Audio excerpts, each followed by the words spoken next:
I'm here in North Denver with Sekhar, who, with his husband Jim, owns this amazing house here. It's a fairly new build, built around a 1950s home, actually. And as you can see, it's got solar panels on the garage, actually 3 sides of the garage and 2 sides of the house. And you told me it's 16.8 kilowatts. 16.8 kilowatt system we installed last year, started producing energy in January after we got the final inspection, and Yeah, everything's been going very well. sound excited about it. Yeah, absolutely. Yeah. So let's go over and go through the house and look at some of the features that that system powers. Absolutely. So we're inside now and looking at the main event here. What is this we're looking at? Yeah, we're looking at a Mitsubishi heat pump. I think it's a 5-ton heat pump, ducted. We moved into this home in 2020, and it was a dual zone system with 2 furnaces and 2 ACs. The AC for the main floor in the basement was original to the house. It was pretty old. It was a 2005.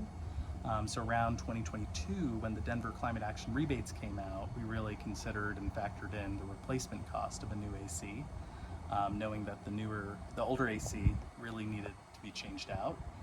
We were amazed to see that one ducted heat pump could serve both zones with some good planning and effort and the right contractor. So we worked with Helio Home and we got a ducted heat pump placed for serving both zones. And it replaced both furnaces and both ACs. The newer AC and the newer furnaces, both furnaces were new, were 7 years old, and then the other AC was 17 years old. And so replacing all 4 with one ducted heat pump was really cost effective and really penciled out on day one cost-wise in my eyes. Now, just to clarify, you said you worked with Helio Home. You work at Helio Home. I also work at Helio Home now. After working with them originally as a customer, I then went later. Oh, you were a customer first. Went in-house and worked for them as well. Oh, so you were so impressed with it. Yes. Yeah, that's great. So what I love about these heat pumps is if this was, it's in air conditioning mode now, and if we were cooling mode, I should call it, and if this were a compressor, it would be really loud. Yes, yeah. And this thing is just so whisper quiet. I love it. Yeah, it's great. I mean, I can pull out a decibel measuring system. No, I that's think all it's right. in the 50s. It's darn quiet. And yeah, it was significantly quieter than our AC. I think for us, a big milestone. You had 2 ACs too. Yeah, we had 2 ACs, and the older AC was very loud, very loud. So when my husband and I would sit out here, we actually couldn't hear each other, even when we were sitting in those 2 chairs right next to each other. Yeah. And that was a huge milestone for us to have this be much quieter. Yeah, So that's been a huge perk of these Mitsubishi heat pumps.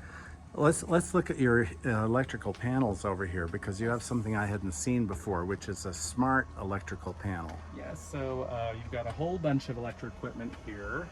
You've got a SPAN smart electrical panel and multiple pieces of equipment that all are related to solar, an emergency shutoff, an inverter, 2 different meters, which you'll see with solar installations. For me, the SPAN electric panel was another $4,000 upcharge versus, say, a regular dumb electric panel. I got the solar tax credit on it, but it's been awesome. It really monitors every circuit. You can individually shut off each circuit. I get a lot more data about my energy use. Since I did an all-electric home, that mattered to me, and then it's actually recognized by Denver as an energy management system, so it's a bit future-proofed in terms of connecting higher loads and managing 200 amps or more in a variable way. For me, also it manages and uses our home battery more efficiently, because I can set what I want to be used in backup mode much more granularly. So all of those help me kind of make the couple $1,000 jump to the SPAN panel. Yeah. So in your backyard here, you have some other sustainable things, such as chickens. Yes, my husband's a big gardener. We used to have ducks as well. Oh, really? Chickens now only, chickens versus chickens, ducks, and then we've gotten some gardening going on, and we do have some bees in a hive. Oh, you have a beehive? Yes, yeah, we do have a beehive. Oh, it's beside the house, I guess? Yeah, it's kind of back there. Oh, yeah. Light green and white painted. Yeah, right. Yeah.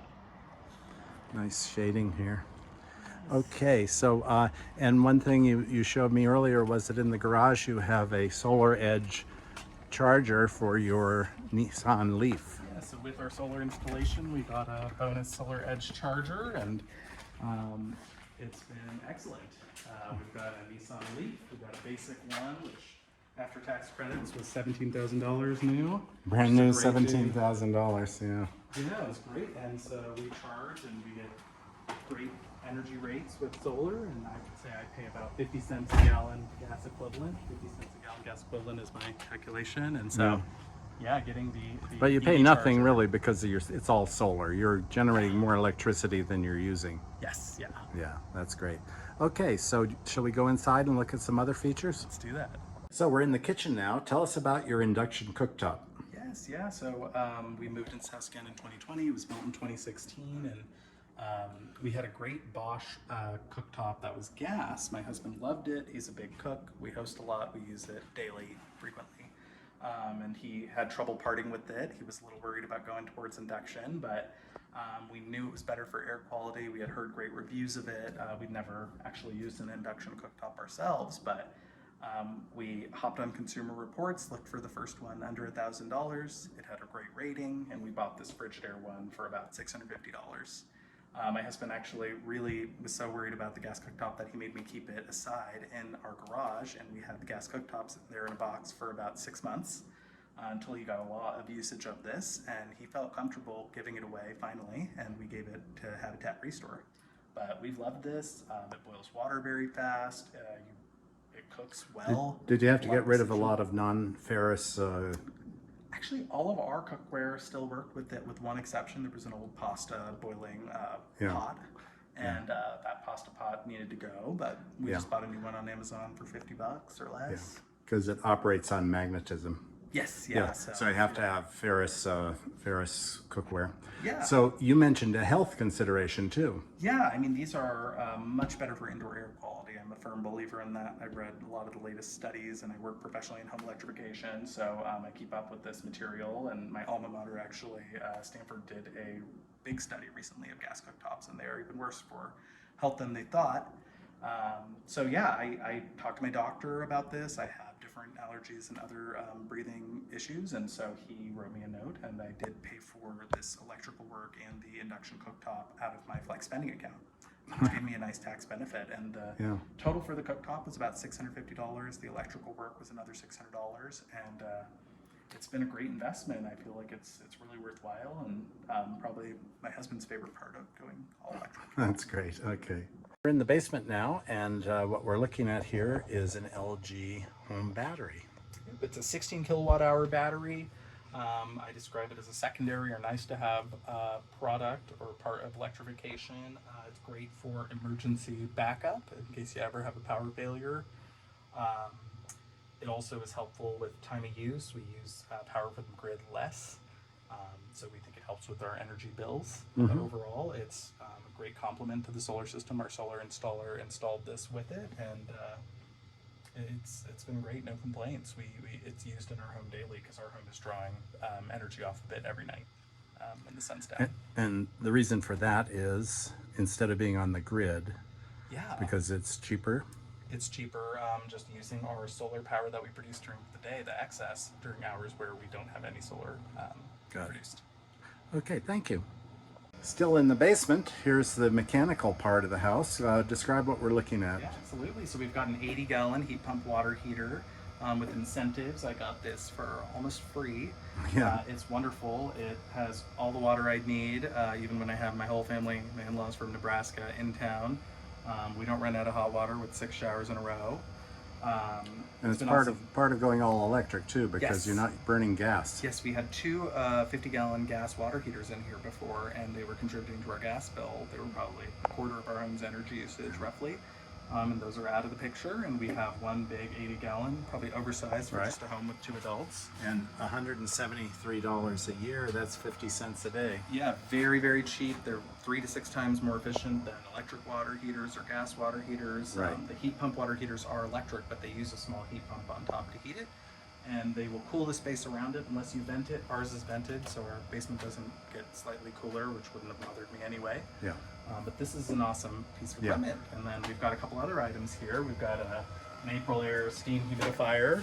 This has really helped me with different skin issues. I turn it on about 9 months of the year, except during the summer. Yeah, and this is? This is an air handler. So for our dual zone system, we have an air handler both in the basement and in the attic. The attic one serves our second floor, and this basement one serves both the basement and the first floor. Okay, coming around here. You can see the air handler a little better from here, but this goes in the place of where your furnace originally was. And it works great. It's cleaner. There's no gas being combusted. Air is just being moved, just like with the air conditioner. And very little maintenance. Just and changing the filter. this is called an energy recovery ventilator. Explain what its purpose is. Yeah, so we have an ERV here. It was the last thing I bought. It was a whole home ventilation system. It changes the air fully in our house a couple times an hour, I think. It's a Brown system, and I'm a big fan of them. It has really gotten our radon levels down very low. I tracked that with an AirThings monitor. Below 2. Even with the radon mitigation system, I was still getting radon above 4 once I started measuring it. It's also supposed to be better for your health and concentration and pandemic preparedness, sickness, everything. Our indoor air quality has improved through installing this, and so quietly working behind the scenes, and it manages the humidity as well.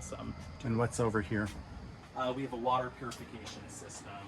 Is that necessary with Denver water? I thought Denver water was pretty good. You know, different people have different opinions, and we've heard these are great and very helpful, and so we have a whole house system for water purifying, and every tap in the house has nice pure water. Okay, great. Well, I guess that's the last feature, although you did mention that you improved the insulation and air sealing. That was the first project we did ahead of even getting into the Denver rebates, but you can see quite a bit of insulation all in these spots, and then sealing all the spots where air leaks in the home. Did you blow in any insulation in the walls?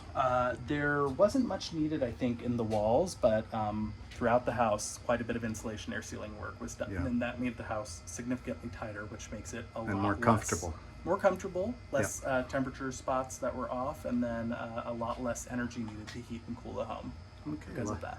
I guess that completes our tour. Thank you so much. Thank you.